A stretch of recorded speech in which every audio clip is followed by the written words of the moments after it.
Gotta get back into it. Gotta finish that dragon video from last night, chat. Dead, Morgoth had suffered Oh, wait. I gotta select the stream first. Come on, I gotta see that I have 0 viewers. Come on. Ooh, I love seeing the number 0. Yep, me too.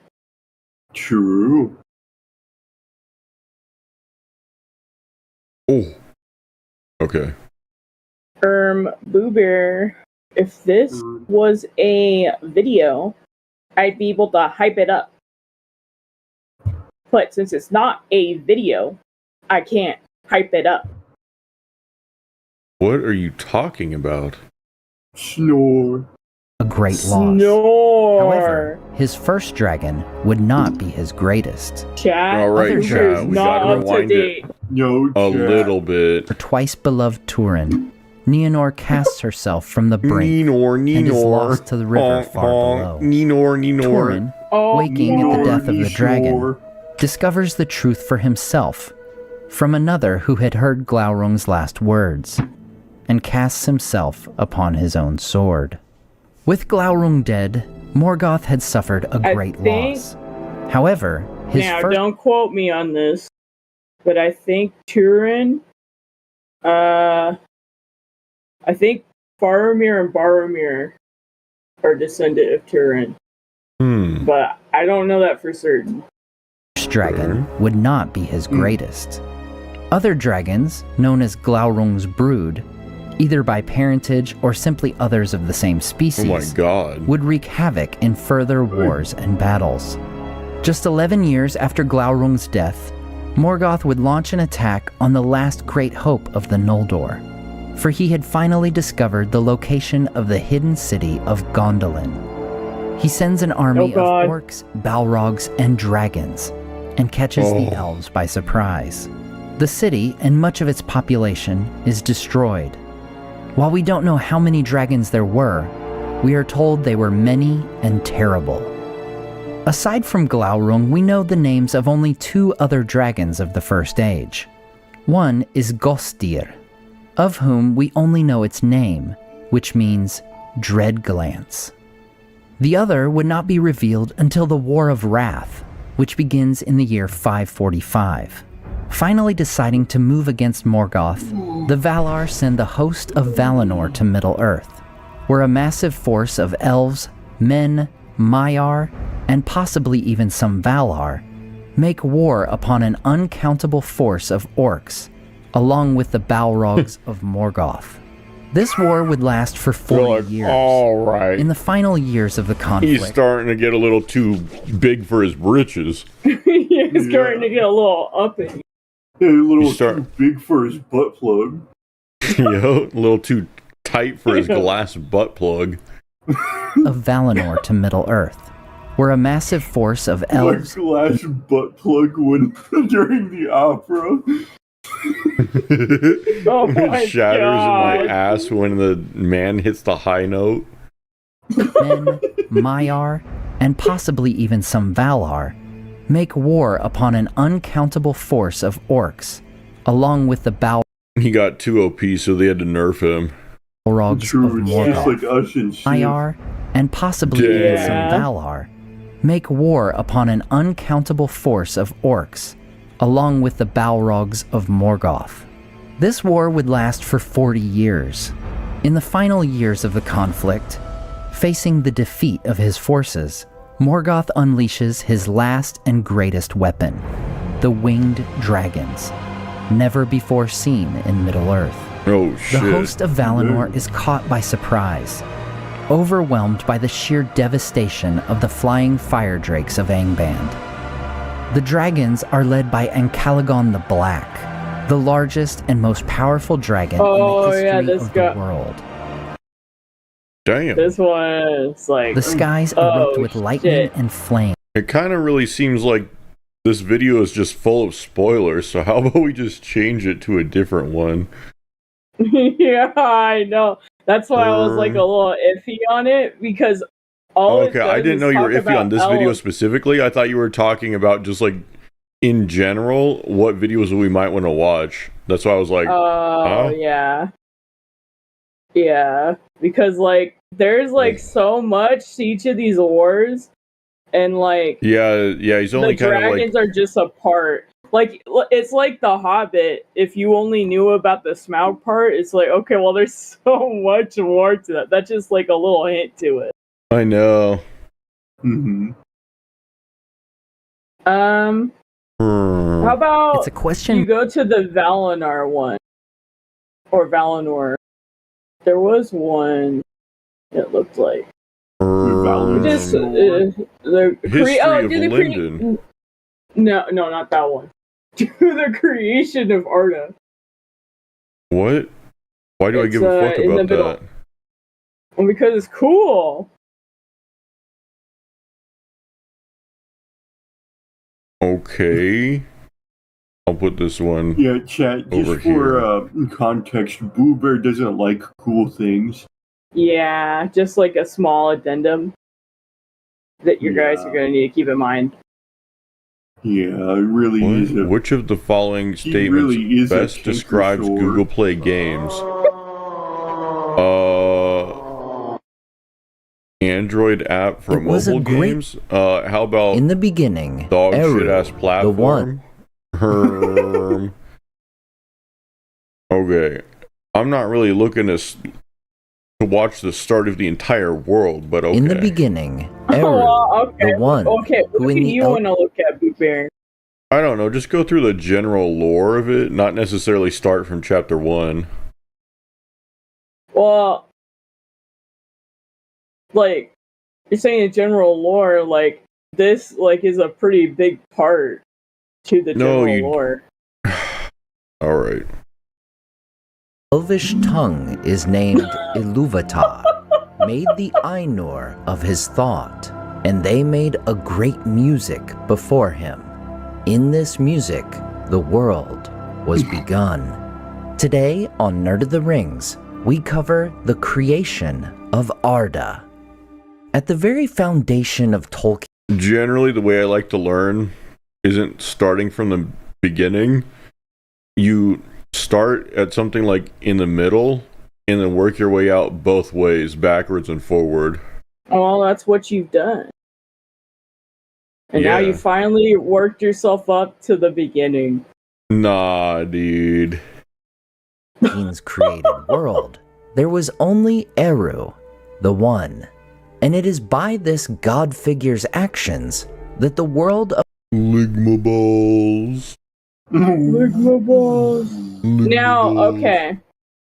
I'm thinking, since he's talking about the creation of Arda, I'm thinking he's going to mention the lanterns and the trees, which are pretty important to understanding some elements. Like, it ends up showing you the relevance of the tree of Gondor and stuff like that, like other things that show up in time, but I don't know for certain if that's in this video. That's why I'm saying it.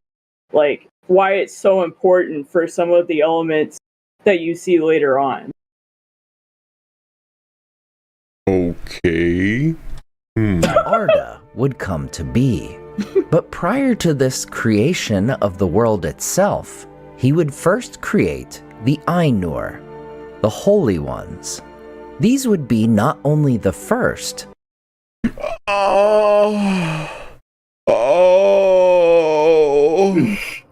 That's how I feel after scamming a little kid. Yeah. This is how I feel after playing Fortnite, knowing that I ruined some kid's day. True. Feeling But like also the Morgoth, mightiest for of real. beings created by Ilúvatar. The Ainur are brought to life in the timeless halls. Is this where he made the god of the mall? Yeah. God of the Mall? Yeah. Yeah. Wait, you don't know about the god of the mall? No, I don't. Dang. That's kind of on you. Yeah, I guess so. Chat, can you believe this fucking bitch? I can't believe her. Dang. Me either. Eru's dwelling that lies outside the boundaries of the universe itself.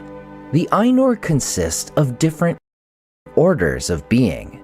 The greatest are the Valar, like Manhwa, Melkor, and Varda. The lesser beings are the Maiar, including Interesting. the greatest are the Valar, like Manhwa, Melkor, and Varda. The lesser beings are the Maiar, including Gandalf, Sauron, and Saruman. This also includes the Balrogs, prior to their perversion into beings of shadow and flame. The Ainur are created and kindled with the flame imperishable, also known as the secret fire, which brings true life to creation. The Ainur are described as the offspring of Iluvatar's thought, and as such, each is given understanding of only that part of Eru's mind from which they came. We see this embodied in the varying personalities of the Valar, like Yavanna, who cares for and loves growing things, and her husband, I think she Aule. made Yavanna. I'm pretty sure she's the one that made the Ent. Oh, The okay. Ents are like her children. The smith of the She's got half her personality. children fucking destroyed. Just In a like side as an quest. afterthought. Of the Oh. Valar, Oh like no. Yavanna, who cares for and loves growing things, and her husband, Aule, the smith of the Valar, and his love of crafting. From which all evil seems to come from. Yes, sir. Creating with his hands. The sole exception is Melkor, said to be the greatest of all the Ainur, who had a part of the gifts of all the others. With his first beings created, Eru would bring them together and instruct them in the music of creation. Okay, so lick my balls. He reveals to them a mighty theme and declares that all the Ainur will put forth their own powers in adorning this theme, and through this, the world of Arda should come to be. Then the voices of the Ainur, like unto harps and lutes, and pipes and trumpets, and viols and organs, and like unto countless choirs, Oh, I love pipes and organs. Oh. singing with words, began to fashion the theme of Iluvatar to a great music, and a sound arose of endless interchanging melodies, woven in harmony, that passed beyond hearing into the depths and into the heights.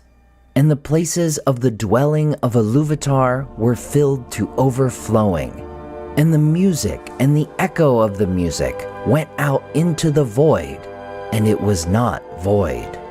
Initially, this music is good, but as the theme progresses, Melkor seeks to interweave things of his own imagining. What the fuck is bro talking about? So there's like a symphony going on where they're all collectively singing together. And they're forming the world as they understand what's in Iluvatar's mind. So they're like in the process of forming it, but the Melkor is like, nah, I'm gonna make my own thing. Thank you very much. Wait, And so so he's the god of this world, Iluvatar, couldn't even fucking lift a finger to even create the own Earth? well, it's not necessarily that. It's just he's like sharing the creation. Oh, okay. It's like it's I thought he it's was- kind of like a co-op. It's like a co-op, like project together. It's like a team project. Discordant with the theme of Iluvatar, for within him grew a desire to bring into being creations of his own. And we are told that Melkor would often go alone into the great void, seeking the flame imperishable which only Eru possessed. His discord throws off the music, and many of the Ainur falter. Others begin to attune their own music to his. But Iluvatar sat and hearkened until it seemed that about his throne there was a raging storm, as of dark waters that made war upon one another in an endless wrath that would not be assuaged. Eru stands, and with a smile he lifts up his left hand, and a new theme begins amidst the storm. This music gathers power and beauty, but the discord of Melkor rises in uproar to contend with it, causing a sound more violent than before. Once again, Eru stands, now stern, and raises his right hand, bringing about a third theme. At first, it seems soft and sweet, like a rippling of gentle sounds in delicate melodies, but it could not be quenched. Thus, there were two outright competing themes sung in this moment, that of the Ainur following Iluvatar, and those in chorus with Melkor. The one was deep and wide and beautiful, but slow and blended with an immeasurable sorrow, from which its beauty chiefly came. So, Iluvatar was like, do-do, do-do-do, do-do-do, do-do. And Melkor was like, bomb, bomb, bomb. Bomb. Yeah, exactly. Bomb. You just put like You're getting it. 50,000 hours of lore explained in just 30 seconds. The other had now achieved a unity. That's Thank you. magical. Thank you very much. Yeah, no, the applause can die down now. Okay, it's okay. Thank you. Yeah, you guys can stop now. Okay. But slow and blended with an immeasurable sorrow, Just dead silence. from which its beauty chiefly came. The other had now achieved a unity of its own, but it was loud and vain and endlessly repeated, and it had little harmony, but rather a clamorous unison, as of many trumpets braying upon a few notes. And it essayed to drown the other music by the violence of its voice. Then a final time, Iluvatar rose, and his face was terrible to behold. He raises both hands, and in one chord, said to be deeper than the abyss, higher than the firmament, and piercing as the light of the eye of Iluvatar, the music ceases. Then Iluvatar spoke, and he said, "Mighty are the Ainur, and mightiest among them is Melkor. But that he may know, and all the Ainur, that I am Iluvatar. Those things that ye have sung, I will show them forth, that ye may see what ye have done. And thou, Melkor, shalt see that no theme may be played that hath not its uttermost source in me, nor can any alter the music in my despite. For he that attempteth this shall prove but mine instrument in the devising of things more wonderful which he himself hath not imagined." With that, Eru brings forth the world, the work of their music, and each of the Ainur would see their work within it. Thus the world of Arda is made, and many of the Ainur would themselves descend into this new world, allowed by Eru to continue their work in fashioning it. And they would await and make the world ready for the promised children of Iluvatar, which had only been revealed in the third theme of the music. Ever would Melkor seek to mar the works of his fellow Ainur, as they would seek to make the world beautiful and even bring about their own races of beings like dwarves, Ents, and the great eagles. Melkor would seek to dominate them. Not only would he bring about corrupted beings like orcs, trolls, dragons, and balrogs, but he would raise terrible mountains and create lands of torment and despair. It is the first of the children of Iluvatar, the elves, that would learn of this story of creation from the Valar themselves. He is Sigma for real, for real. Yeah, a true Sigma. Yeah. He created despair. Pretty fucking based. He created despair and malice and all that shit. Yeah. And then Iluvatar was like, well, it is what it is. Yeah, it is. Malcor's like, lick my balls. Yeah, a true Sigma is the one that originates despair, malice, and torment. The buck stops with me, and the buck says that malice shall be. Damn. Trolls, dragons, and balrogs, but he would raise terrible mountains and create lands of torment and despair. It is the first of the children of Iluvatar, the elves, that would learn of this story of creation from the Valar themselves. During their days living in Valinor, Manhwa himself would tell them this tale. The elven sage Rumil would document this great story, calling it the Ainulindale, the music of the Ainur. Over the millennia, the wars waged against Melkor and the Dark Powers would involve not only the Ainur, but all free folk. And while there would indeed be much despair and more like not only the free folk, but occasionally the Ainur.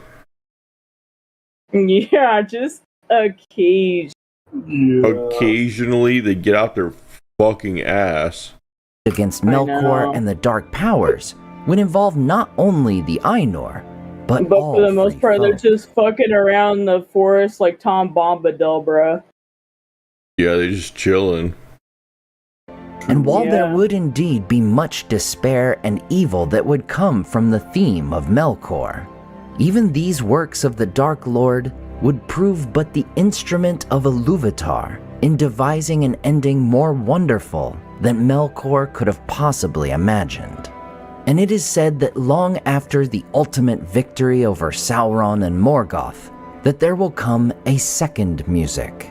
The children of Iluvatar, men and elves, but also the adopted dwarves, will take part alongside the Ainur in this great music. And Arda They're like, boy, God didn't make your abomination looking ass. But you can come to the party. You can come, IG. Yeah. Iluvatar, men and elves, but also the adopted dwarves, will take part alongside the Ainur in this great music. And Arda itself will be made anew in harmony, and more wondrous than ever before.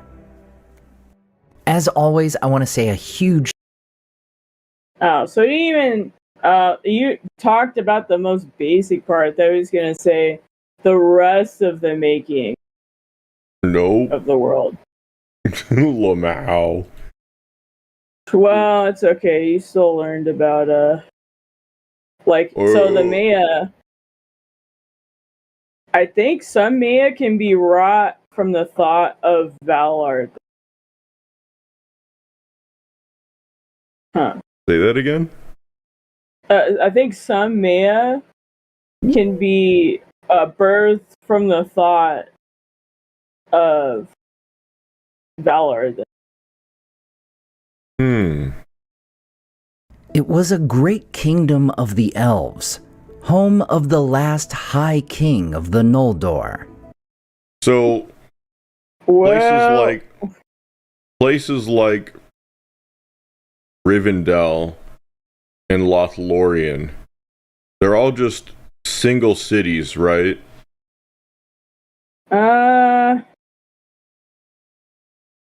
Lothlorien's a little bit bigger, but yeah, essentially. Is Mirkwood more than one city?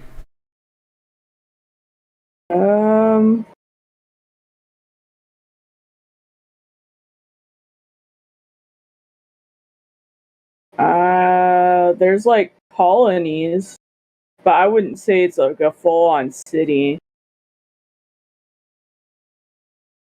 There's like a big one. There's like the capital, but And then like a everything couple else. of towns. The big one. Yeah, I that's see. the big one. So we're really just the Lord of the Rings is like the Dark Ages of elves.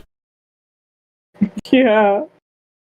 Because earlier it seems like this place seemed like it had at least a couple cities. Right? Linden? Yeah.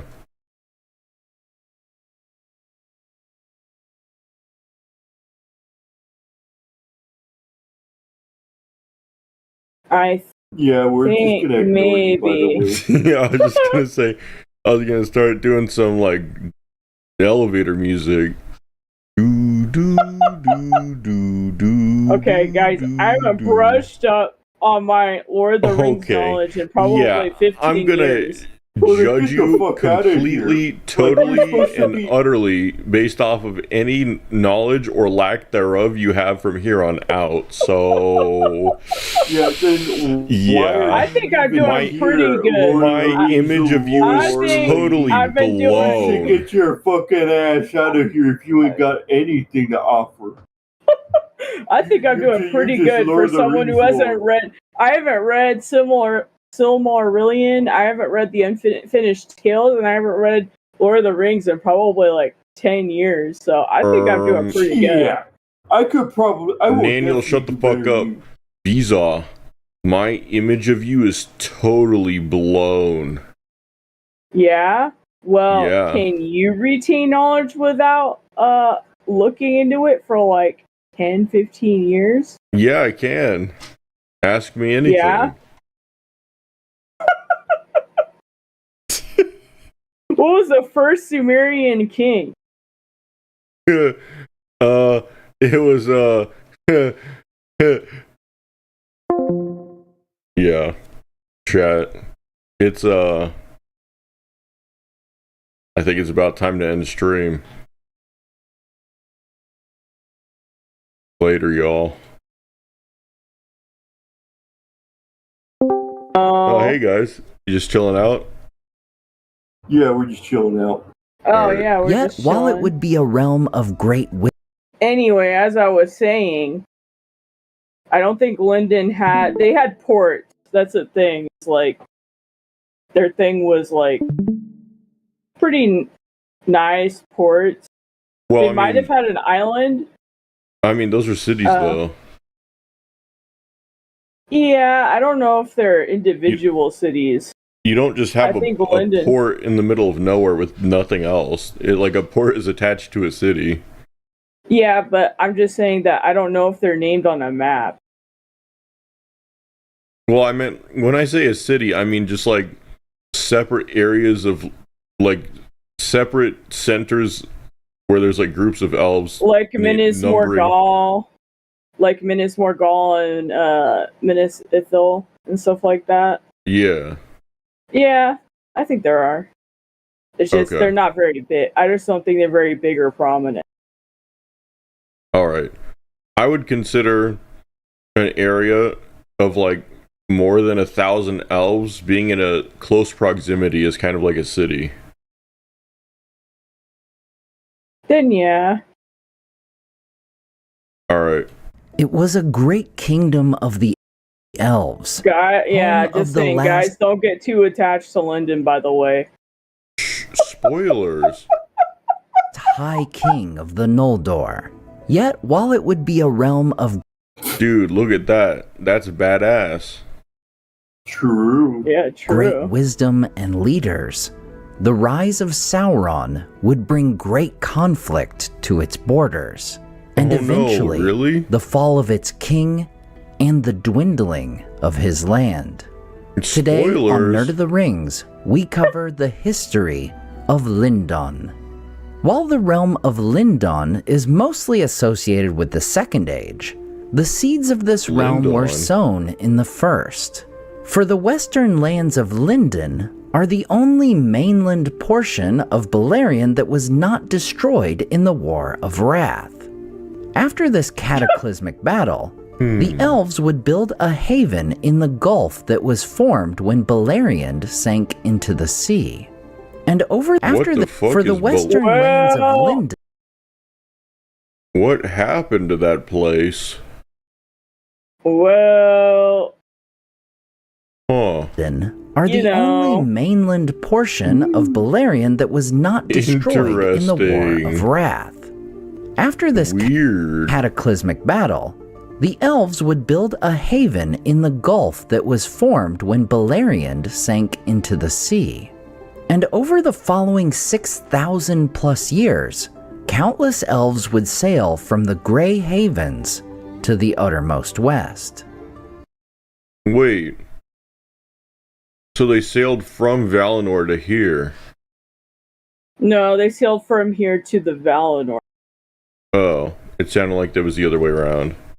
Wait, rewind it. And over the following 6,000 plus years, countless elves would sail from the Grey Havens to the uttermost west. Yeah. Isn't the Grey Havens Valinor?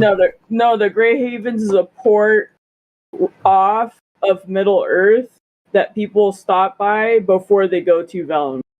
Oh. Yet in this first year of the Second Age, most elves that survived the First Age wars did not wish to abandon the lands they had fought to defend. Thus, they would establish a new realm of the elves. They name it after the First Age land of Ossiriand, whose lesser-used name was Lindon. As for their leadership, they would turn to the last heir of the kings of the Noldor, Gil-galad. While in the Silmarillion, Gil! Oh, Gil! Gil! Damn, Gil's such a good dude. But I think, oh no, that's right! No! To be the son of Fingon, Christopher Tolkien would later state in The Peoples of Middle-earth that he should... What? Fingon's a real one, bro. I can't. While in the some of these characters are so good, and it really sucks listening what happened to them. And yet you bitch about history. Bitch, you like this shit. What the fuck? This shit just like history. There ain't hardly any good people in history. What the fuck are you talking about? Your entire there's King Baldwin. Gripe. Yeah, there is King Baldwin, but your entire gripe with history was like, oh, but it's just so depressing because all the good people die. Bitch, what about Lord of the Rings? Look! Everybody's dying. I know. How is it any different? It's just that there's so many good people that die versus like history where it's like there's like maybe 1 in a million. Okay, how many elves are out here, miss? Every fucking guy in Lord of the Rings is perfect, but there's only 1 in a quadrillion in real life that die. Okay, all of Middle Earth seems like it's only ever had 1 million people. So what the fuck are you talking about? This, like, it seems like Middle Earth, like Minas Tirith alone is probably alone at least probably 100,000 people, if not more. Yeah. Okay, so all of Pelennor Fields, I think, was 30,000 soldiers. I think so. I mean, I might need to look it up, but if you're talking about historical examples, everything's a lot smaller than you'd think. No, I know it's pretty small, but if you're looking at historical examples of like what type of nations are able to raise armies of 30,000 people, generally you're looking at like a nation of like 2 or 3 million people.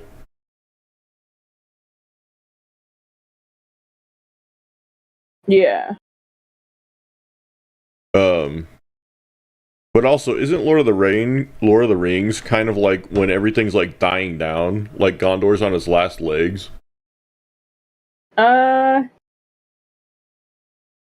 Yeah, well, the Age of Men, like, Lord of the Rings is when the Age of Men is coming. Is coming? Yeah, it's like gonna be, well, by that, it's like the elves are handing off the world to men. So it's like an official thing. Because like you hear about prior well, eras. I was being hyperbolic when I said them. Oh, okay. Yeah, because I was thinking like Gondor at its maximum extent kind of reminded me of like a kingdom with like 15 million people, maybe. Yeah. I'm talking about makes when it seem like it's like pretty small though. No, I'm talking about when it stretches all the way south and then north past Rohan when they start building Orthanc and shit like that. It seems like it's roughly a nation of like 15 million people. Yeah. Silmarillion, he is said to be the son of Fingon. Christopher Tolkien would later state in The Peoples of Middle-earth that he should have listed him as the son of Orodreth. But it would not only be elves that could at times be found in Lindon. Who's Orodreth? What? Think Orodreth. Dang, we got some drama over here, dog. You're like, shut up. I'm like, fella, I ain't even know what the fuck any of these people are, huh? I'm pretty sure. Oh shit, we got some drama.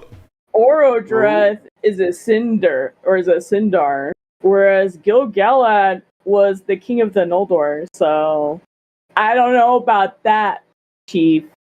So he couldn't have been half Sindar? Well, maybe from his mom's side, but I'm pretty sure it states that he's like Fingon's son, right? I'm pretty sure I've read that. Oh. Well, maybe it is up in here. Then why does he say he should have marked him down as that? Did yeah, that's what I'm saying. Did his mother cheat on his father? I don't know about that. Did his mother cheat on his father? I don't know. That's what I'm saying. Like, what evidence is there for that? Like, really? Oh, okay. Earth. So whatever, Chris. While in the Silmarillion, he is said to be the son of Fingon. Christopher Tolkien would later state in The Peoples of... Oh, okay. Yeah, for some reason, I thought it said J.R.R. Tolkien. I was like, oh, okay. But no, it's his son. Yeah, it's Christopher Tolkien. Yeah, he just said it says in the Silmarillion that he's Fingon's son. So why was he saying that Orodreth? What? Okay, Chris. Yeah, whatever, Chris. Middle-earth, that he should have listed him as the son of Orodreth. But it would not only be elves that could at times be found in Lindon. For in 600 of the Second Age, the elves would receive visitors from a group of men they had not seen since their earliest days in these lands, the Edain of old, who were now known as Númenóreans. It's entirely possible that it was at the Grey Havens that the ancestors of these men sailed to discover their new land, nearly 600 years prior. And this is possibly where Elrond and his brother Elros would have parted as elf and mortal man. Gil-galad would welcome this great race of men on what would be the first of many visits of the Númenóreans to Middle-earth. In 725 of the Second Age, 125 years after their first voyage to Middle-earth, the Númenóreans would visit Lindon once again. This time, one of the sailors is Aldarion, son of King Tar-Meneldur. He would become friends with both Gil-galad and Círdan, and he would make frequent visits to the... Círdan. I thought it was Círdan, but I guess it is Círdan. Because C's are pronounced with Son a K. of Oh, okay. I love Círdan. Eldur. He would become friends with both Gil-galad and Círdan, and he would make frequent visits to the shores of Middle-earth. At the conclusion of one such journey in 882, Dang, that's like 100 years later. Yeah. Gil-galad would give Aldarion a letter for his father, warning him that a new shadow had arisen in the east, noting weaknesses in the defense of Eriador, and asking for Númenorian aid in facing this threat. Over the early centuries of the Second Age, many of the Teleri elves would actually leave Lindon, going to live with the Sylvan elves of Greenwood and Lorinund.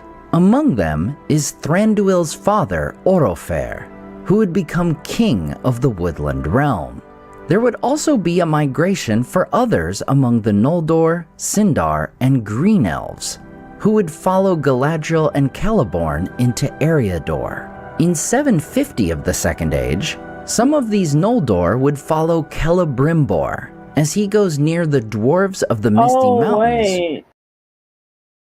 Okay, now Orodreth isn't a Sindar, but still, he's still Fingon's, or Gil-galad is still Fingon's. Yes, sir. Orodreth, I think, is Galadriel's older brother. Oh, okay. In 750 of the Second Age, some of these Noldor would follow Celebrimbor as he goes near the dwarves of the Misty Mountains to establish a new realm, Eregion. The elves of Middle-earth would grow their kingdoms over the coming years, gaining the attention of the great enemy remaining in Middle-earth. Around 1200 of the Second Age, Sauron would put on the fair visage of Anatar. And while he found men easiest to sway, he sought to persuade the elves to his service, for he knew the firstborn children of Ilúvatar had greater power. Thus, Anatar seeks entry into Lindon, but is denied, for Gil-galad and Elrond doubted him. Though he seemed fair, and they did not know who he truly was, they refused to admit him into their realm. While the elves of Lindon, Dang. Like, racism. we don't want that smoke. Damn, they discriminating against Dark Lords out here. You're like, this guy's with MS-16. Yeah, Mega Sauron 16. Yeah, make it Sauron 16. Yep. They're like, yeah, we don't serve your kind here. And Sauron was like, it's because I'm a Dark Lord, isn't it? would not fall prey to Sauron's plans. Those in Eregion would. They refused to admit him into their realm. While the elves of Lindon would not fall prey to Sauron's plans, those in Eregion would. Together with Anatar, Celebrimbor and the Smiths of Eregion would create 16 rings of power over the course of hundreds of years. As Sauron goes back to Mordor to forge his one ring, Celebrimbor makes... They were just chilling, making rings and shit. Yeah.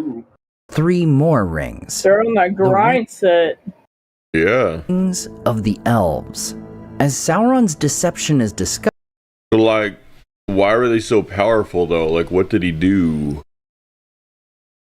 What did Celebrimbor do? Yeah. Or what did Sauron do? Celebrimbor is Feanor's grandson. Feanor had such a strong spirit. He did the kind of same thing that Sauron did, I think, where he just put some of his own spirit into the rings. And really? just sorcery. Yeah, that, and I think sorcery. Oh. What is like Gandalf's ring even do? It's the flame one. So he said that iron, or like forget what he said to the Balrog. He's like, I am a servant of Undun. And Undun is, I'm pretty sure, a flame. Well, something to do with the flame. So, like, Galadriel's, I think, was water. I don't remember what Elrond was. Yeah, I don't remember, but I think, yeah, Galadriel. So they're like elemental type of things. Maybe Elrond's was like wind.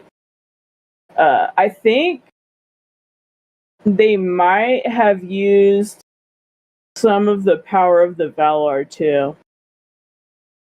Because I know, or at least I think I remember that in order to make the Silmarils, Fëanor was granted power by Varda.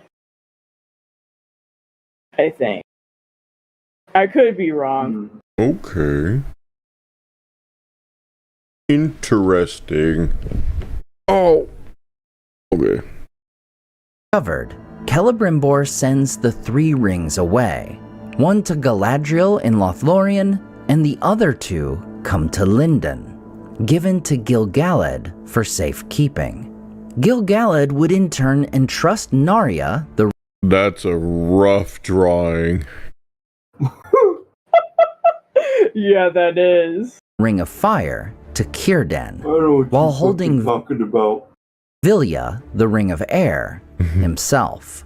With Eregion coming under attack by Sauron's armies from Mordor, Gil-galad would send Elrond with a force of elves to their aid. That's a real one. Gil-galad didn't keep the power for himself. He went and gave it to someone else. Yeah. And Círdan is really he's a real one too. And he Gandalf didn't believe in himself at all. Because he was like this is when he first came to Middle Earth. He was like really timid and everybody kind of looked down on him. They were like praising Sauron instead. But Círdan believed in Gandalf, and he was like, he gave him the ring before he sailed, or his ring before he sailed, because he believed in Gandalf. Oh, he's like, man, he's a real one, man. Why did he sail? He said, I'm sailing. Well, I think after the fall of Then he's like heartbroken by it. Oh. Oh, spoiler. So he's like, yeah, but damn. Oh, everybody doubted Gandalf, but Círdan knew. He knew what was up. Well, if he was like a goofy little twink for 1,000 years, I probably would too. If I was the other elves, just like. Well, he wasn't like, he was still like an old man form, but.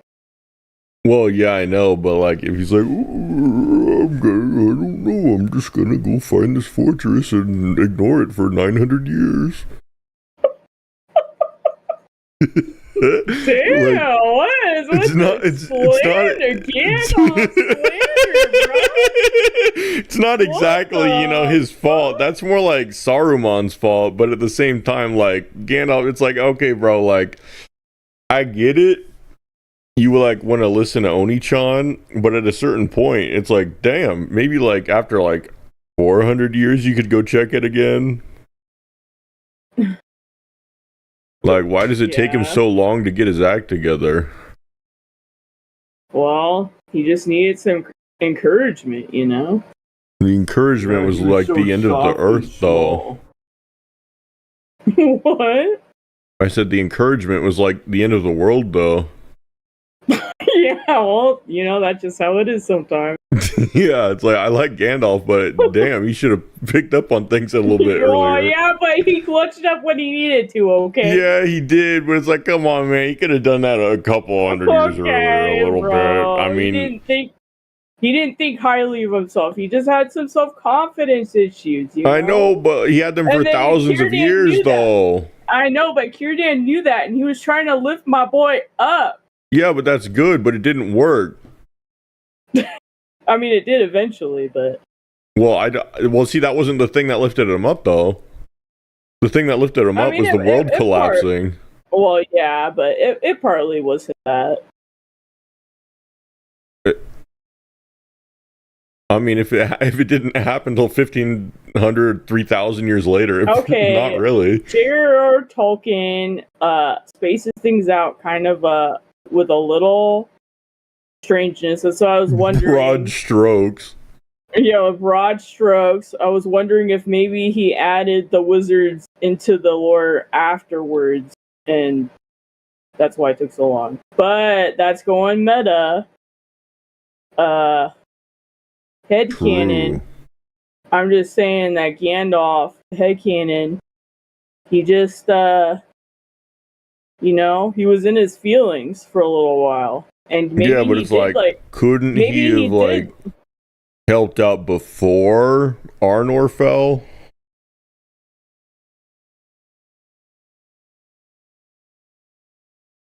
Or yeah, I know. Well, helped him out a little bit, recognize that Sauron was leading Numenor astray.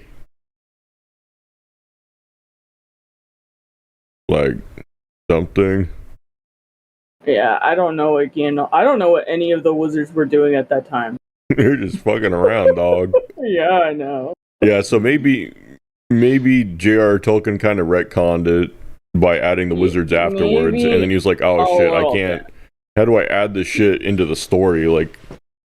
Yeah, I mean, look, that's one of my biggest fears.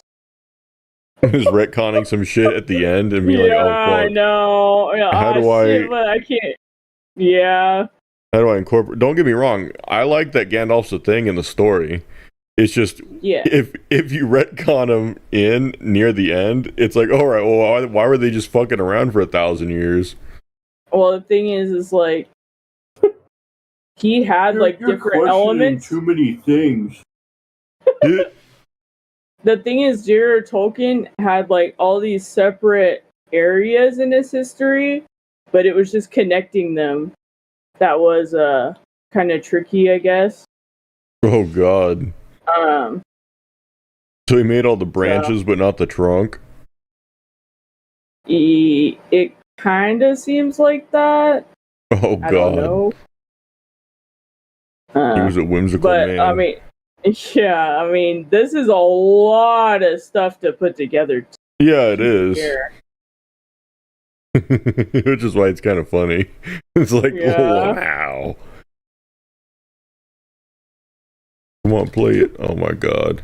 With Eregion coming under attack by Sauron's armies from Mordor, Gil-galad would send Elrond with a force of elves to their aid.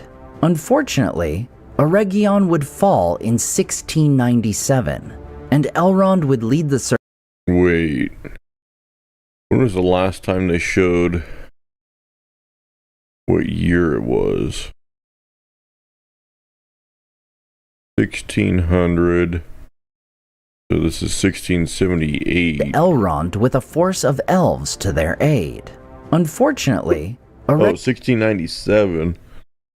Okay, so it was besieged for about 7 years.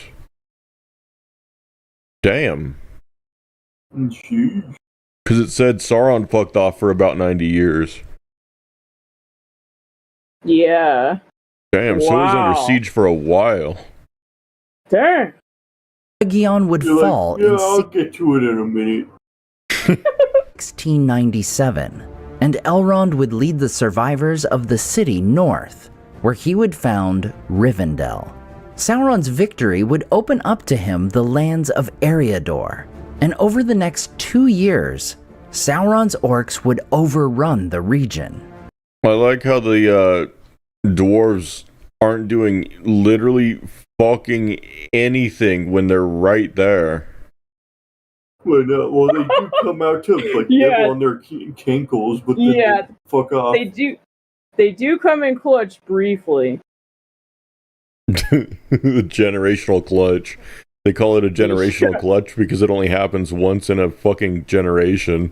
Yeah. While Rivendell is under siege, Linda... of Eriador. And over the next 2 years, Sauron's orcs would overrun the region. While Rivendell is under siege, Lindon faces its own challenges as well.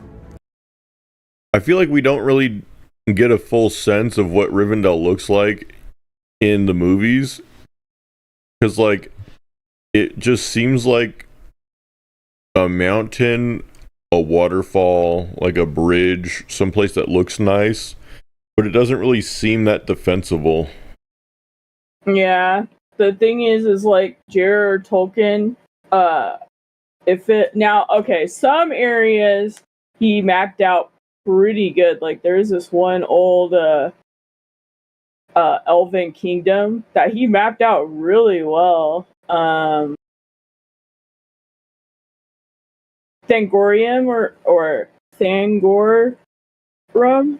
I forgot what it's called. But then other places, the actual structure, he doesn't really describe all too well. And then there's like artist interpretations, like Alan Lee comes in and he does like I think for Rivendell he didn't actually describe exactly what was going on, and then Alan Lee took the feeling that he made and then crafted his own like vision of what it was supposed to be. Oh, okay.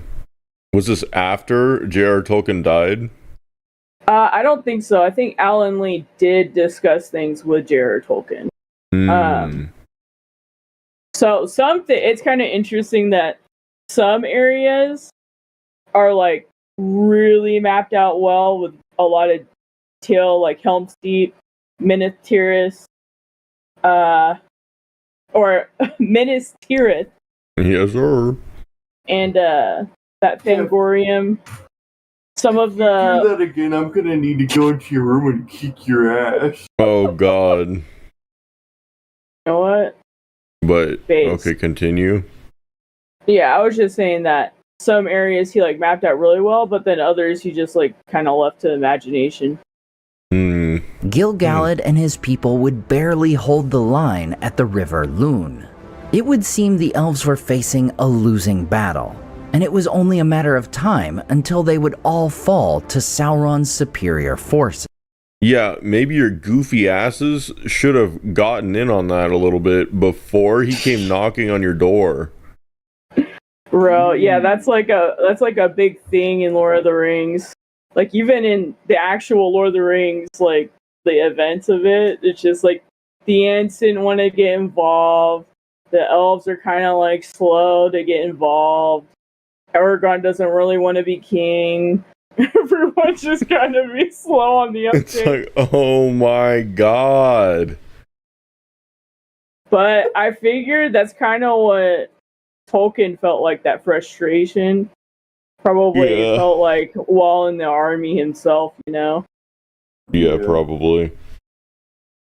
It's still just like, bro. Yeah. However, in this... Yeah, no, it's realistic. I'm not shitting on J.R.R. Tolkien. I'm shitting on the fucking elves for being retarded. Yeah, I know. Just funny. Elves were facing a losing battle, and it was only a matter of time until they would all fall to Sauron's superior forces. However, in this most desperate time, a fleet would arrive at the Grey Havens.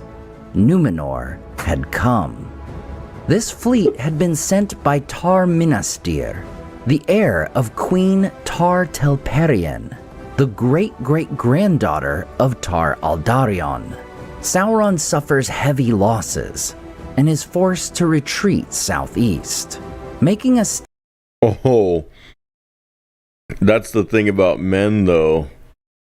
They don't live that long, but as a result, they can go through like 10 generations in the lifespan of like a blink of an eye for an elf.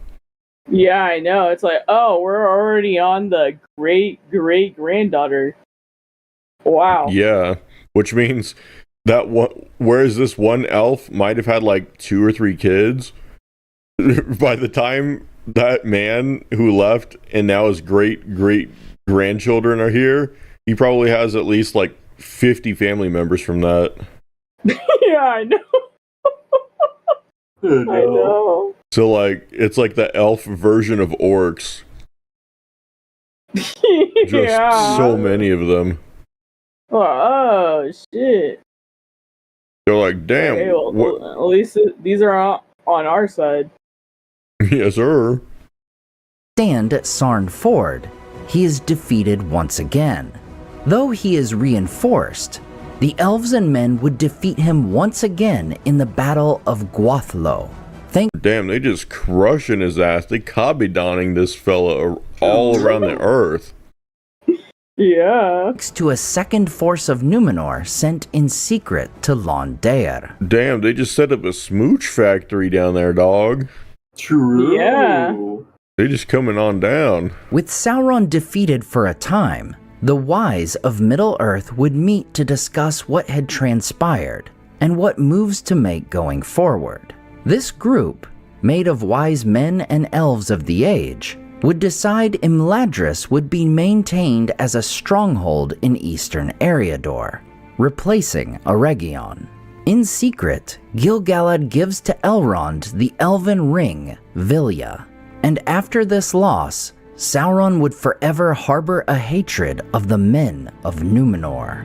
Over the coming centuries, Sauron would take hold of the lands of the east and south, and even some of the westlands, known as the Dark Years, where the orcs would greatly multiply and the enemy's tyranny would reign. So literally, the fall of Numenor is around about slightly the fault of the elves. Maybe a little bit.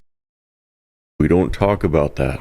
But we don't talk about that's the quiet part said out loud. No. Lyndon would see Anyone. I can't believe these snoring elves.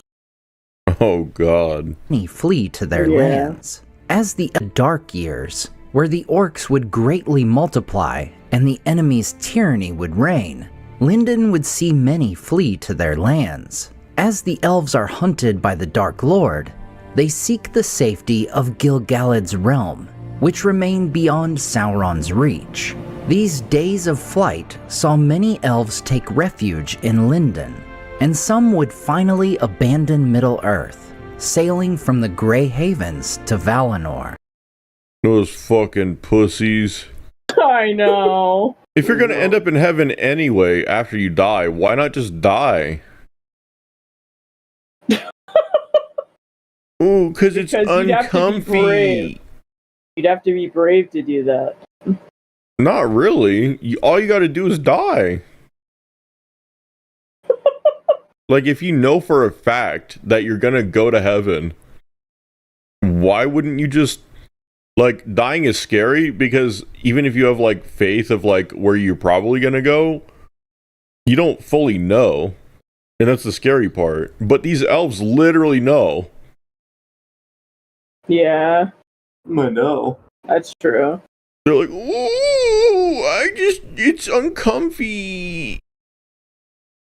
Yeah, I just don't want it to hurt. I don't give a shit. Go put the old fellas out there on the front line. They're gonna go to heaven soon anyway. What? True. Damn, true. Get Sauron's your ass power- out there. Get your Yeah. coward ass out there. It should be like Get a your ass up. they should be- Time to go beast mode. like if they're Bro. able-bodied, they should be barred from just sailing away. Like, get your ass over there and go fight fucking Sauron, you lazy bitch. I know. would only grow for many long years, yet so would the power of Numenor. Look, he's growing. Go get him. And in 3262 of this No. Oh my god, bro. It's been, let's see, it was 1692.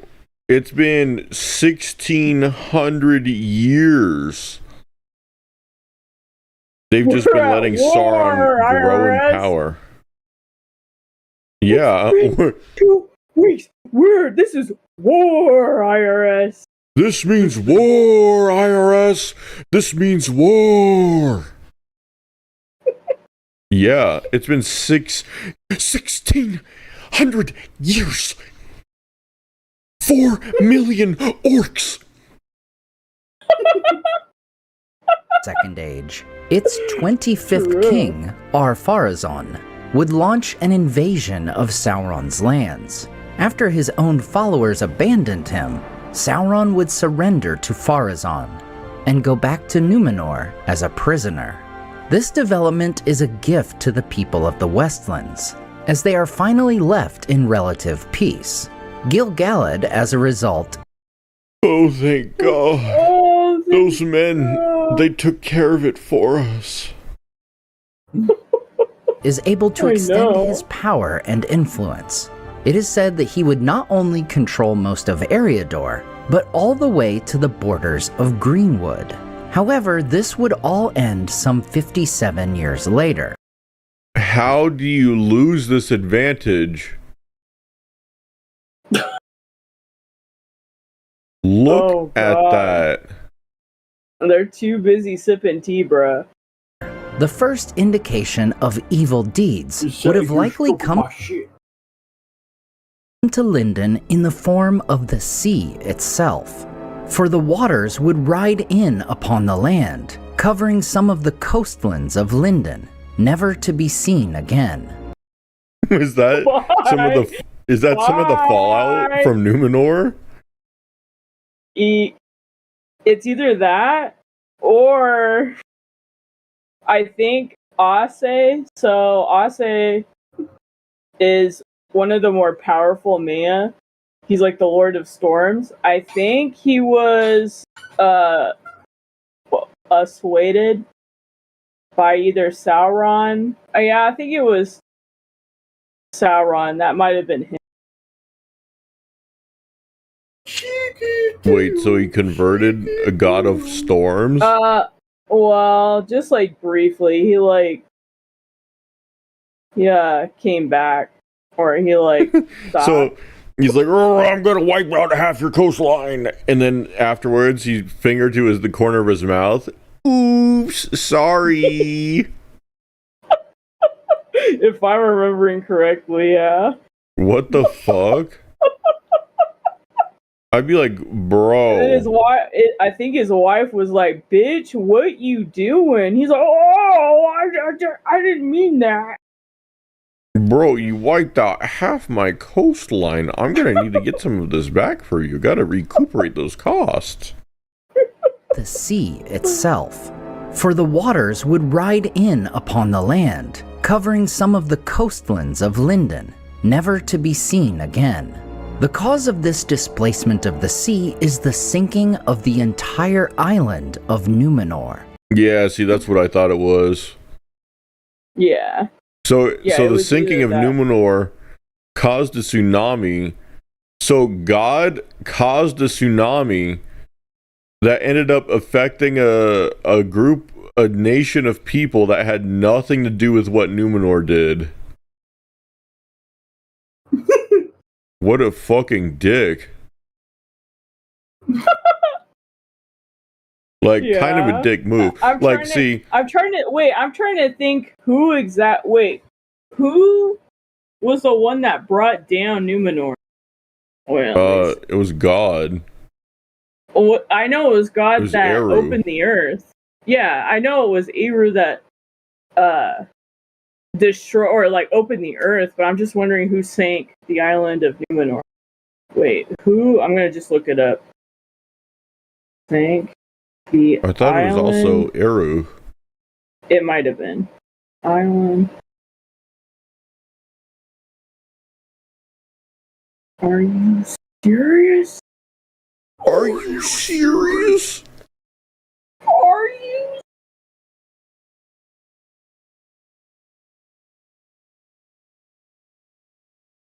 This is in the Bible? Okay, bro. Yeah, who sunk Numenor in the Bible, bro? Yeah, who sunk Numenor in the Bible? Whatever. That was me. Yeah. Oh, yeah, sorry, it was me.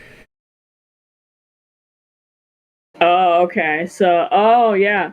It says in response to the invasion, Eru unleashed his power, causing a cataclysmic storm of divine wrath. The drowning. The island was overwhelmed by massive waves and a great earthquake, tearing it asunder and sinking it beneath the ocean. So the world's remaking. Eru also changed the shape of Arda from flat to round, ensuring the mortals could never again reach the undying land. What does turning it round do? It he turned it around so they can't ever reach Valinor. They'll just reach the other end of the landmass. So it'd be like from like Britain to like Asia. Oh.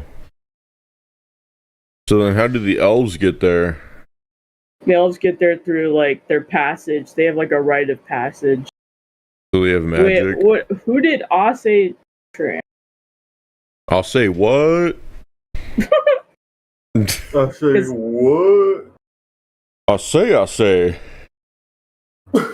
True. Alright. So Eru sunk Numenor, and I get that, you know, real. Like, they wanted to attack your shit, so I get sinking them. What I don't get is letting the fallout of that hit innocent people. What a dick. Yeah. Like, wow. Oh, okay. Oh. This is Okay, exactly what I needed to say. Is our elves went looking for an excuse just to flee? This might be what I needed to say. I'm sailing. True. Yeah. So, okay, so I say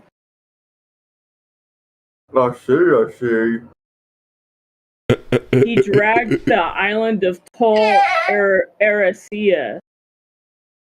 That's What? the one that he sank instead. I got the ones mixed up. So the apple doesn't fall far from the tree. Yeah, well, yeah, I know. I think I know what stage of his thinking he came from. Eru. Huh? What? Maybe it was the stage of thought of Eru where he was thinking about sinking lands that are populated with people, and that's where this one came from. Oh. Do you see how I completely explained the joke and killed it? Yeah. Yeah, well, I wasn't listening. Could you like explain it again?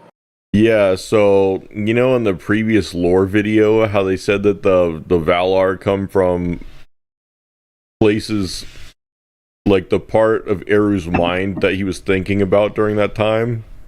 Yeah. Well, that's the Valar that came about when he was thinking about sinking islands that are populated.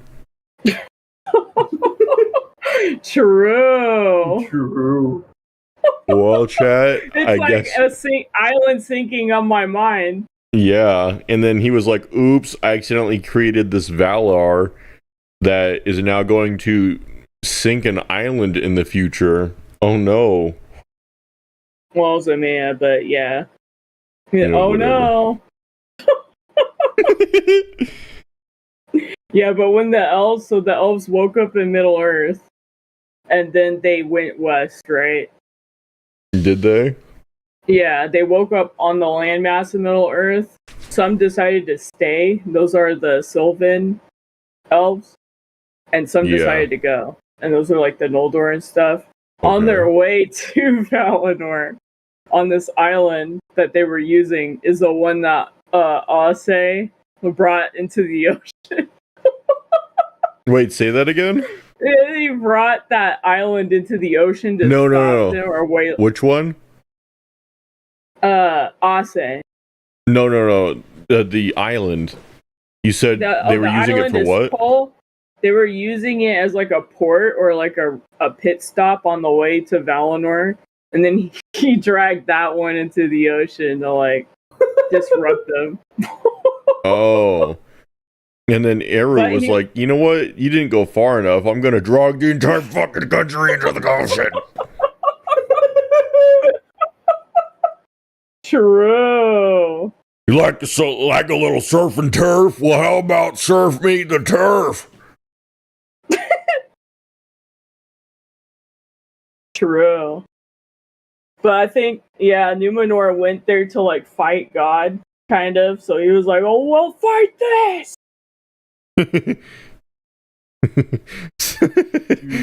He's like a giraffe. This art hurt me. You're living a lie. This art hurt me. You're living a lie. So this is a little bit like the Tower of Babel, huh? Yeah, kind of. Huh. It really does suck that this place died. Because all that we have left now is just the fucking colonies left over from this shit. Yeah. Sigh. Oh god. It was around Lyndon for would- how many years? 6,000 years? Yeah. Dear God! Yeah. Damn. Jeez. not only lose some of its land, but Sauron's return to Middle-earth would bring yet another rise of the Dark Lord. Oh, Still, their who would great have allies guessed? of old were not wholly destroyed. Elendil would lead a group of 4 ships fleeing. Look who's back.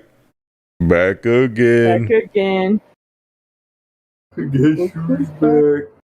Come on, stop. Another rise Okay, there of you the go. Dark Lord. Still, their great allies of old were not wholly destroyed. Elendil would lead a group of 4 ships fleeing the downfall. They would travel to the Gulf of Lune and up the Lune River. There, Elendil would meet and befriend High King Gil-galad. So they kind of walked back. Like they came to the elves with their tail tucked in between their legs, wet, you know, tired, like a dog coming in from the rain. They're like, yeah, Numenor's gone. They're like, Oh, what? What happened? What do you mean? They're like, were you taken over? No, the fucking place is just gone. It got sunk. What? Wait, what do you mean? Yeah, we tried to fight God and he sunk it. What are you talking about? What you tried to fight God? What are you talking about? Yeah, this fucking twink came over and convinced our king to attack God. But he was so hot, you don't understand. But he was so fucking hot, you don't understand. Like oh my God. He was so Like, fucking hot. Okay. Wow. Just look into his eyes. Yeah, just look into it. Oh god. So Like- hot. They got too tempted by the twink. Yeah, they Yeah. did. It's pretty My realistic though. That guy was hot. But now our homeland is gone. The twink stole my land. You're probably wondering how I got here. You're probably wondering what I'm doing here right now. Wait, so they started Arnor with 4 ships of people? Yeah. No wonder why that shit fucking died. What? Yeah, it doesn't even sound like they got a lot more people. It was Oh just like God. they're there, but like. Well, not I a mean, whole lot if they controlled a decent amount of territory, obviously they had more than 4 ships of people, but Well, yeah, but Gondor grew into pretty decent sized kingdom. Yeah. Until Sauron yet again said, "You look pretty mature for your age." You know, this kingdom looks pretty mature for its age. Yeah. And then he asked me to fight God, but he told me that I look mature for my age and that it would be really based if I attacked God. Like, what was I supposed to do? Say no? What was I supposed to do? My fucking the twink was judging me. He would have judged me like you don't understand. Oh God. The threat of Sauron would rise in time. He's like, Sauron's like, yeah, I'm the least of your problems now. A twink attacked. A twink came over and told us to attack God and sunk our land. It's all your fault. Sauron was mad that there were a few people that didn't fall for it. Yeah. It's like, you bitch. You petty asshole. You literally destroyed the entire fucking kingdom. Yeah. What more do you want, you bitch? Yeah. You got your revenge on them, you twink. Yeah. Allies of old were not wholly destroyed. Elendil would lead a group of 4 ships fleeing the downfall. They would travel to the Gulf of Lune. It's almost like they knew what was going to happen. Yeah, I know. They were like, oh my God, guys, no. They woke up one day, the army was gone. No, they went to go attack God. Fuck. Guys, like, we gotta get the boats. Out of here. Guys, get the boats. We gotta go. Yeah. And up the Lune when River. your kin goes to attack God and God destroys your whole nation for it. But Wow. you predicted that ahead of time, and now you've saved your lineage. Oh my True. God. Gil! They went and attacked God, and now Numenor's gone! Oh God. He's a good baby. It's... Wraith. There, Elendil would meet. Yeah, you probably caught a little bit of the brunt of some of the tsunami waves, right? He's like, oh, you know it. Base. Oh, you know it. He was like, yeah. And befriend High King Gil-galad. While They came in there looking kind of like guilty. They're like, so, you have any, tsunamis recently? He's like, yeah, how'd you know? Ooh, well, about that. Your threat of problem is, he was like, when you arrived to the shore, you're probably wondering how I got here. You're probably wondering how I know that you had tsunamis about 2 weeks ago. Sauron would rise in time, so would a new ally kingdom. Sauron would rise, friend, High King Gil-galad. While the threat of Sauron would rise in time, so would a new ally kingdom. Arnor. Wasn't that the elves' land? So the elves just let the men take over? I don't know if they inhabited it. Oh, so they didn't actually rule it? They were just like, yeah, all of this is actually kind of ours, actually. And then the men moved in. They're like, oh, wait, it's actually yours. My bad. Like, what? Maybe. Elendil's realm, along with his son's kingdom of Gondor in the south. Look at that. How do you lose that advantage? I know. Would be pivotal in the battles to come. As a gift to Elendil, Gil-galad would construct 3 tall towers in the Emin Bereid. Within one of the towers, Elendil would store one of the Palantiri, the Seeing Stones rescued from Numenor. 110 years after the fall of Numenor, Sauron would finally move against the Free Peoples once more. Oh my God. You spent like 1,000 years getting ready to attack them before. Why'd you only take 110 years this time, bro? Like, chill out. We just lost our fucking entire homeland after you tried to get us to go fucking attack God!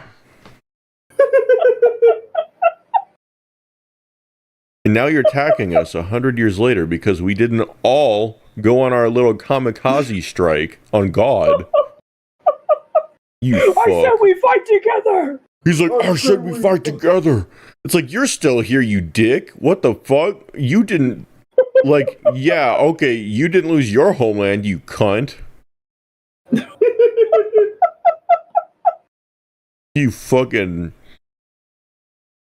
baby bag bitch. Twink Lord. Also, didn't he lose his physical form? How is he back and stronger than ever 110 years later? Doesn't that take him like fucking 1,000 years to come back? Why is he back 110 years later? Was this? Oh, this might have been with the ring. I don't know. Oh my god. I think he got caught up in the island. He got destroyed in the island. Did he leave the ring behind? He lost his ability to shapeshift though. Oh god. I didn't realize that the fall of Numenor happened after he constructed the rings though. Yeah, it kind of sounds like it. So he didn't have the ring when he went to Numenor? I think he left it behind because he got taken prisoner. Well, then how was he able to maintain his fair form? No, like, then he was, like, waiting around for, like, 25,000 years. So he was, like, nice and prepared, I think. But then, like, he, bro, I don't know. Oh god. He moves against Isildur and Anarion's realm of Gondor, launching an attack upon Minas Ithil. Isildur would flee, sailing. They fuck off all the way back home, dude. The little piggies go all the way back home. Yeah, they didn't pass go. They didn't collect $200. They went wee all the way back home. They didn't even stop at the market, bro. Yeah, I know. I know. To the north, bro left his little bro behind. Yeah, he was like dog. It wasn't all the Numenor that left. He left his little bro. Yeah, dude. Isildur and Anarion's realm of Gondor, launching an attack upon Minas Ithil. Isildur would flee, sailing to the north to bring word to his father. Hearing the news, Elendil and Gil-galad would meet at the watchtower of Aman-Sul and form the last alliance of elves and men. As we've discussed in other videos, this great alliance would go on to Rivendell, where they would plan their attack upon Mordor. Finally, in 3441, Gil-galad and Elendil would come face to face with Sauron himself. At the cost of their own lives, they would throw down Sauron's physical form, giving Isildur the chance to take his ring. Gil-galad was said to have been killed by the heat of Sauron's fiery hand, and so passes the High King and ruler of Lindon. After Sauron's defeat and the fall of their High King, the realm of Lindon would dwindle.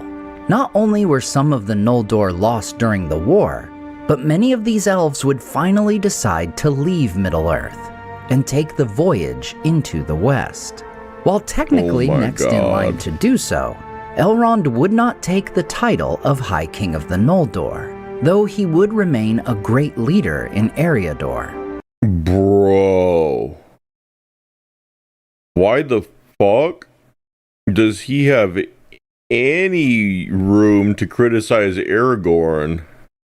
Yeah, I know. Bitch? What? No, I just kind of want to chill. It's like, yeah, I know Sauron's still a threat, but I just want to chill, man. Be the king of a nation that's dwindling and could really use my support right now?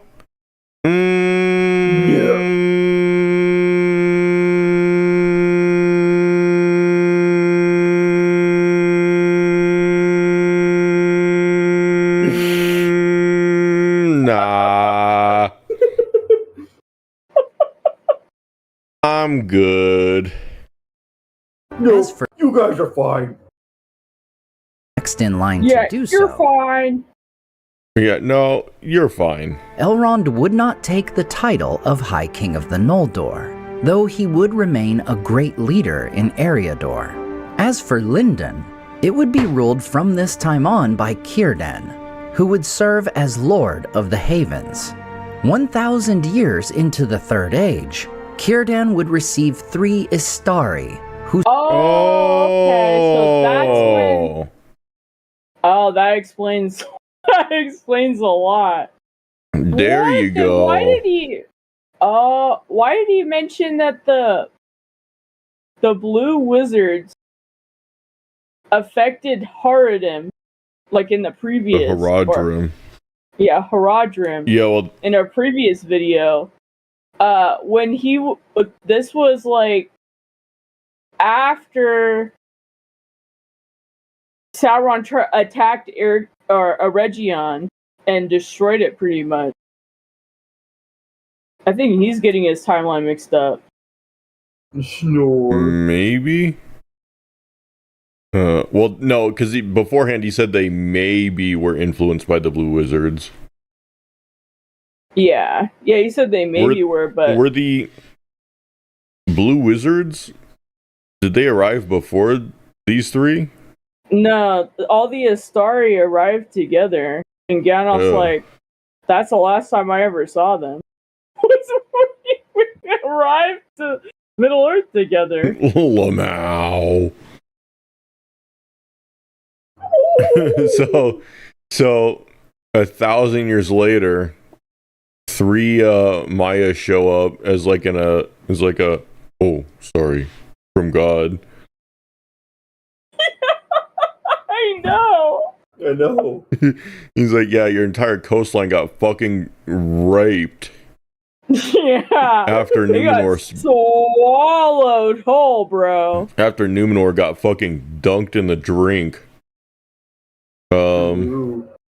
Numenor swimming with the fishes. True. Oh god.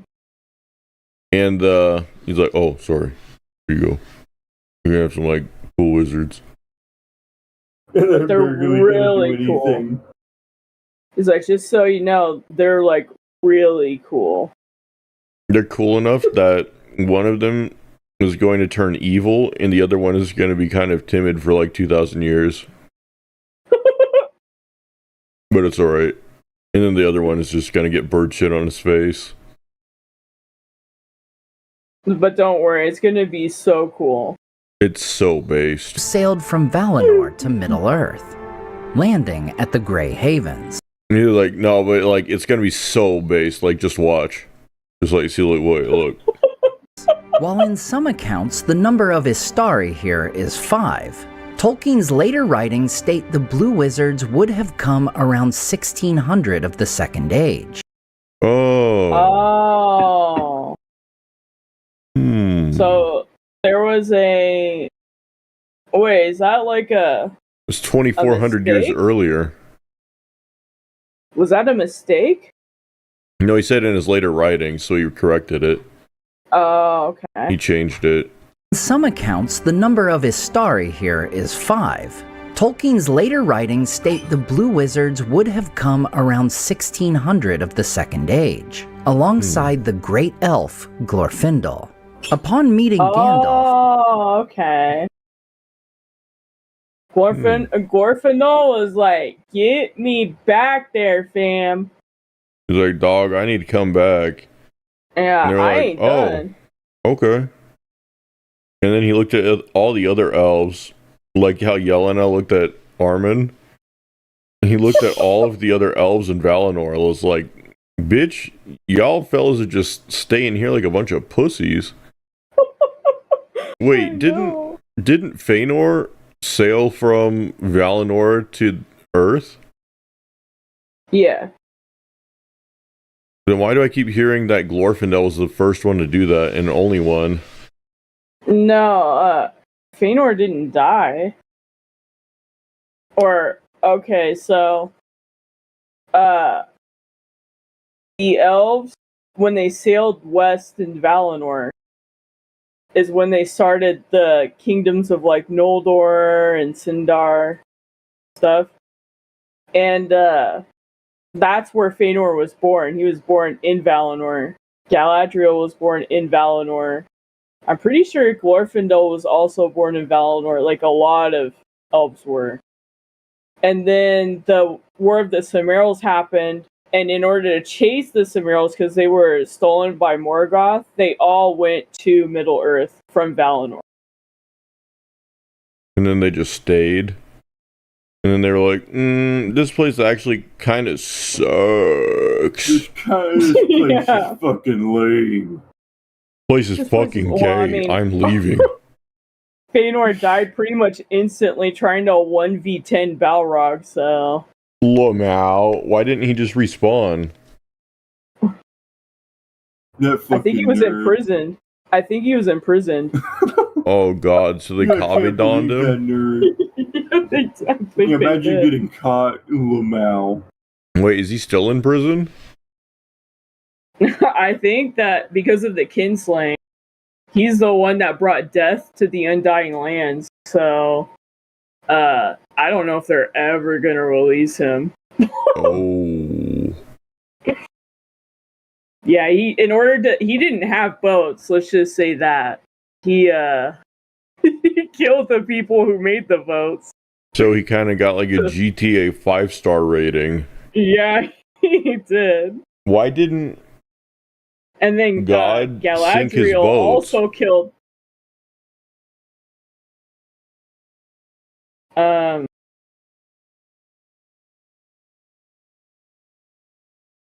don't know.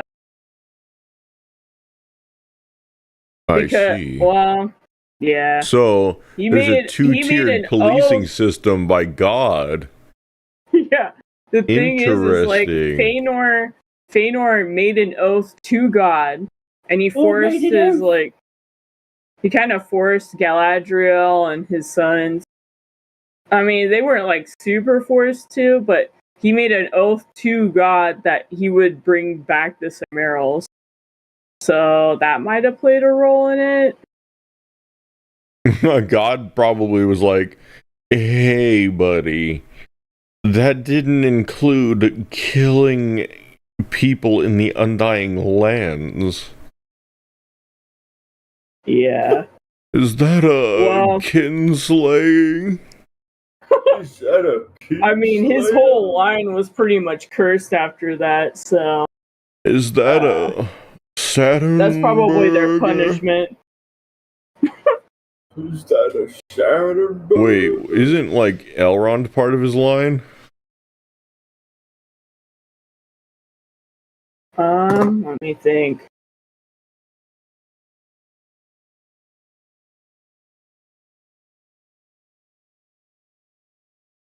No. Oh. Who are some notable elves that were part of his line? Celebrimbor. Maethros. What happened to him? Maethros, he got pinned to a side of a mountain by Morgoth. It's that guy.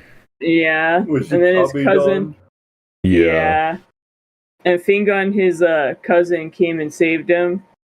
But he was so tormented by all the actions of his father and his brothers and everything that as soon as he got the Silmarils, he threw himself into the lava because he was like so guilty. He was like, no one's ever gonna touch this fucking thing again, and I'm going down with it. So he destroyed them himself?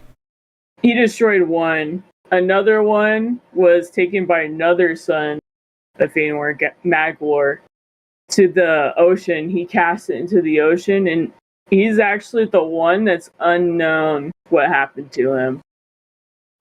He might have cast himself into the ocean. he might be doomed to just wander it, but they're not allowed back in Valinor, so they're basically barred from heaven.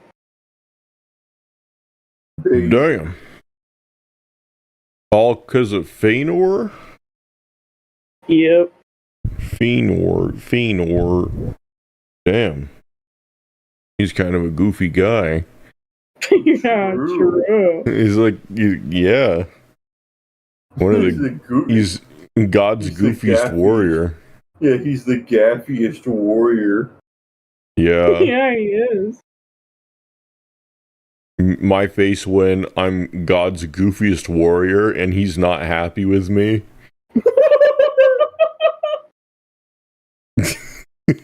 True, though. In parentheses, I thought goofy meant killing people. Oh, God. Now I'm locked out of heaven. I feel like I'm locked out of heaven. Oh, whoa.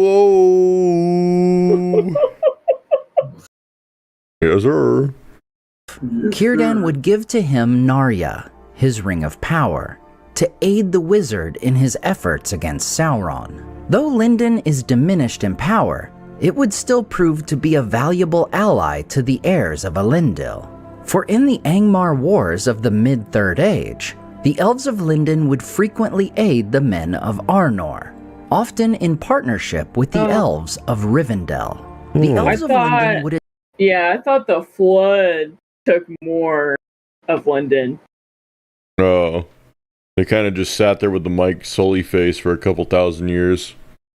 Yeah. Attempt to rescue the last king of the remnants of Arnor in 1975, partnership with the Elves of Rivendell. The Elves of Lindon would attempt to rescue the last king of the remnants of Arnor in 1975. Sailing from the Grey Havens, they would go to the ice bay of Forochel. While they would find King Arvedui, the ship was doomed. They were like, "What are you doing up here, goofball? Hey, buddy. What are you doing up here?" Hey, what you doing? And all aboard would perish in the sea. We could tickle him a little bit. Choo, choo, choo. What are you doing up here, buddy? You lost? Yeah. And then they just disappear. Yeah. To the ice bay Oh, of God. Forochel. While they would find King Arvedui, the ship was doomed, and all aboard would perish in the sea. The What next the year fuck? would bring a conclusion to this centuries-long war, as a great Gondorian host would sail from their ports in the south up to the Grey Havens. So great was this force that it not only filled this port, but also Forlond and Harlond. While the Whoa. Elves of Rivendell would also aid the men, we are told Círdan led the host of the West to victory at the Battle of Fornost. Yeah, fucking pounding out another Dubsky dog. Yeah. True. This battle, which also featured Hobbit archers, would prove crushing for the Oh, Hobbit archers. wait. But I thought when they went to go fuck up Sauron, I thought that was the last alliance of elves and men. So then what the fuck is this? I know. Like, what? Maybe they just, like, symbolically, they were like, well, that was, like, the coolest one, so maybe we'll just call that one the last one, because we can't go out on a higher note. Like, yeah, I think so. they're like, yeah, guys, I know we said that was the last one, but, like, are we realistically ever going to top that? I don't think so. So I think we'll keep calling it the last one, even though, like, we'll, kind of keep it on the down low, keep doing it again, but, like... Dan led the host Yeah, of just the on the West down low, though. Yeah, on the down low. Keep it on the DL, Yeah. keep it on red. to victory at the Battle of Fornost. This battle, which also featured Hobbit archers, would prove crushing for the Witch King of Angmar. His forces of orcs and men would be totally destroyed. Man, he really doesn't have much luck against anything except men. Yes, sir. No. Kind of like me. God. Forced to flee back to Mordor.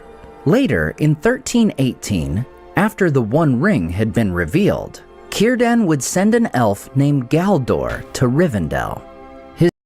Damn, so he just there. Hey. His true purpose was to represent Círdan Círdan. stayed for a while? Oh, I guess so. After the One Ring had been revealed, Círdan would send an elf named Galdor to Rivendell. His true purpose was to represent Círdan at the Council of Elrond, where the fate of the One Ring would be decided. The Haven. You know what? Galdor was his representative? Sheesh! I remember him, and they mentioned him several times. I was like, I didn't know how relevant he was, though. Oh, God. Oh.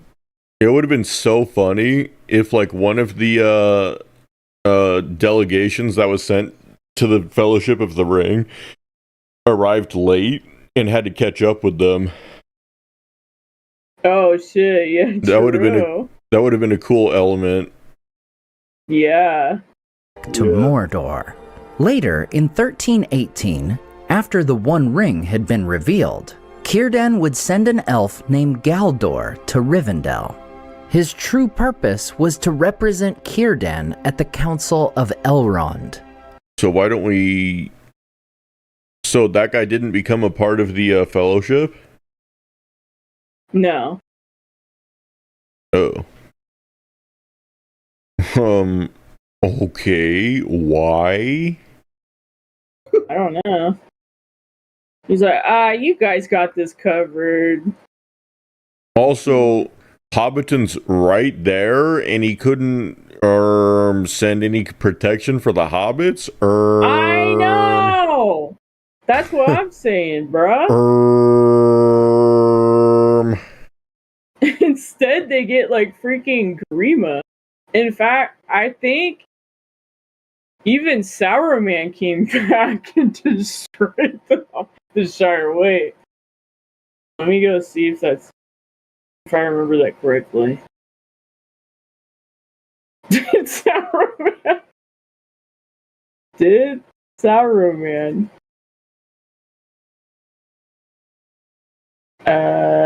attack the Shire?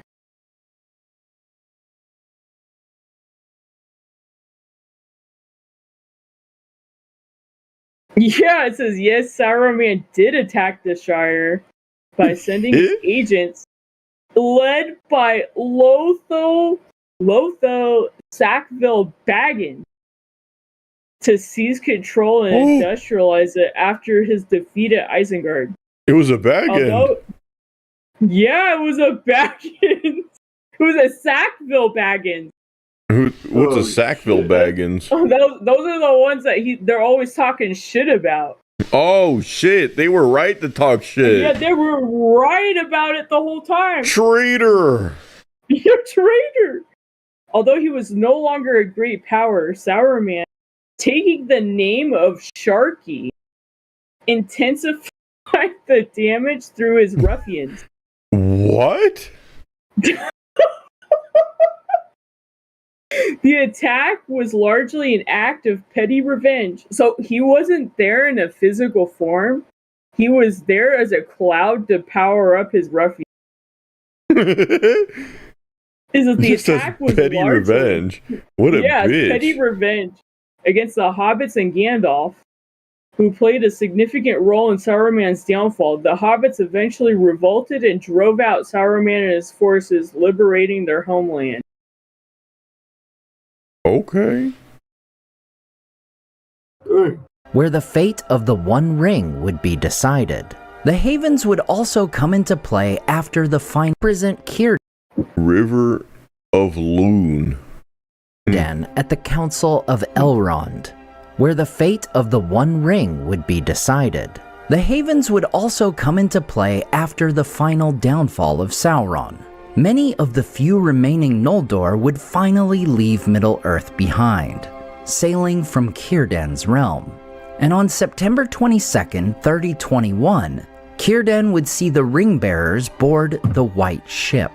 Among these great allies were Gandalf, Galadriel, Elrond, and Bilbo and Frodo Baggins.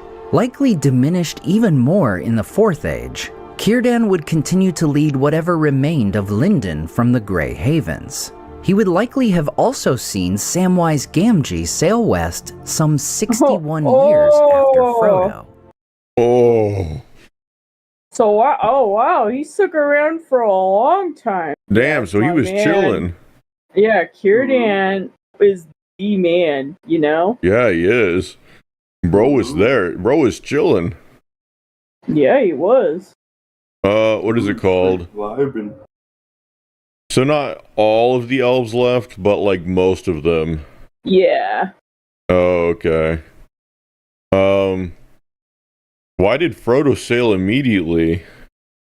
Because he just could not find peace. The ring absolutely destroyed him. He couldn't find any peace or hope. He went to sail to find some sort of healing because he was just so wrecked. Oh. Lamau. I can understand. Dang. Oh, yeah? Yeah. You know, when you lose a simulator match in War Thunder, it does something to you. Yeah. when you just don't get it. Yeah, when you get declared war on in Hearts of Iron, man. It's not even 1/10 of losing a simulator match. Oh God. Oh God. Is Frodo ever mentioned after he sails? Like, did he find peace? No, that's the thing. It's kind of like a bittersweet ending. But since it's the Undying Lands, basically heaven, I'm assuming he finds peace though, right? That's what my headcanon is. You see, I'm like, no, since it's the Undying Lands, he's made immortal and he finds peace. That's what I'm thinking, dog. Yeah, there's like, I had like several friends that were like, no, he's mortal and he dies there. Just like, you know, he probably. Why would Bilbo ever go there if he was mortal? Yeah, I know. Like what? They're like, well, is Bilbo just gonna stay old forever? It's like, well, maybe he reverts back, you know, into his like younger self, you know? Yeah, like we see Beorn literally transform into a wolf, so like yeah, it's like, why not? I know, I got into discussions about this. Yeah. Well, like, why not? Why can't you just let me have this? Like, he's like he's like chilling with Gandalf, you know, that one picture I showed you where Gandalf's in his form, like leading Frodo like a book. That's my headcanon, bruh. Yes, sir. Yes, sir. So Legolas invites Gimli there, right? Yeah. Why didn't he also invite Aragorn? I know. Well, Arwen would have also gone with him? Question mark? No. That's what I'm saying. I mean, they're both gonna die anyway. Might as well. Merry and Pippin could have also gone. Entire Fellowship Valinor arc. Yeah. What the fuck? What the fuck is this bullshit?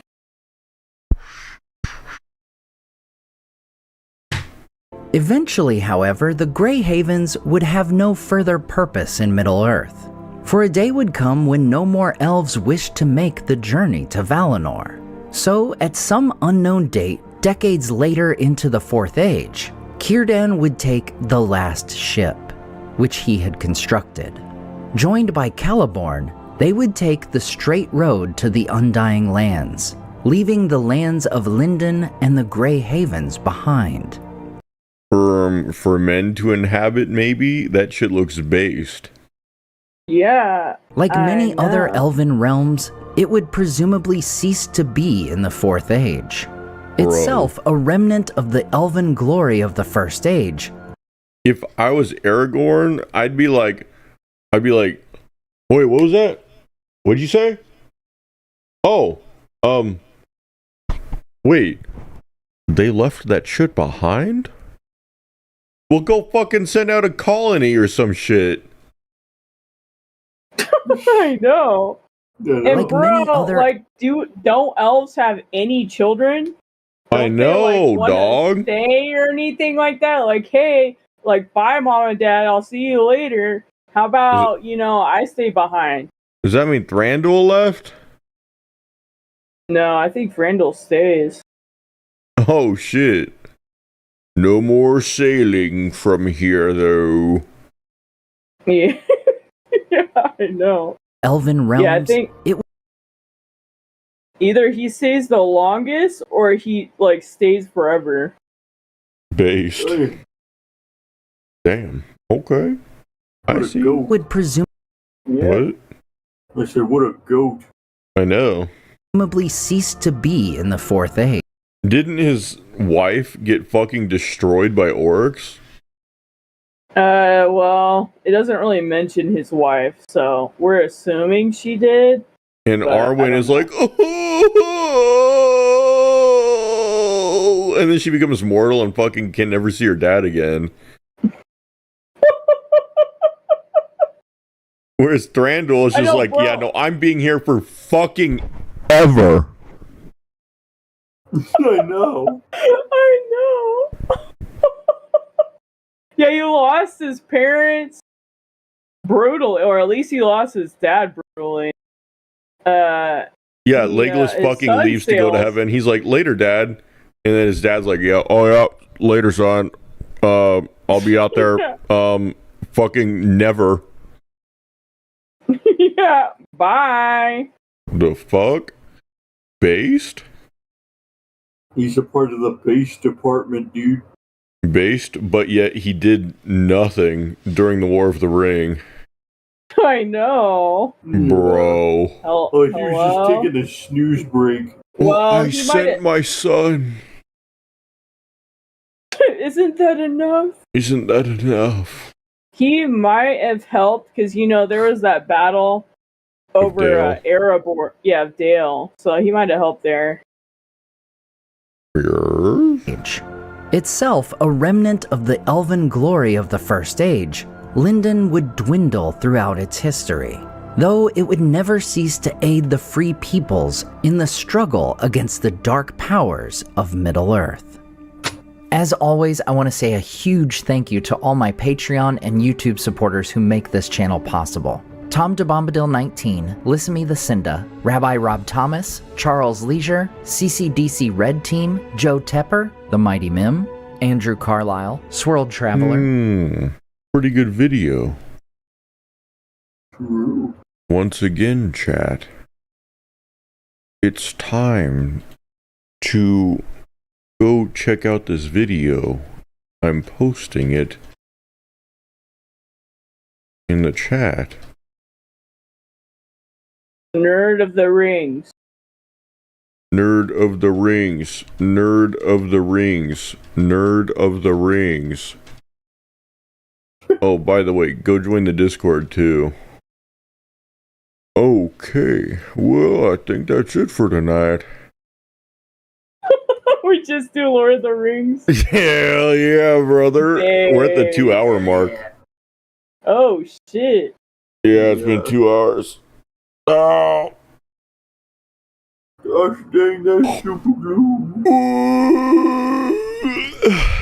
Are you guys good to end it there? Yeah. Okay.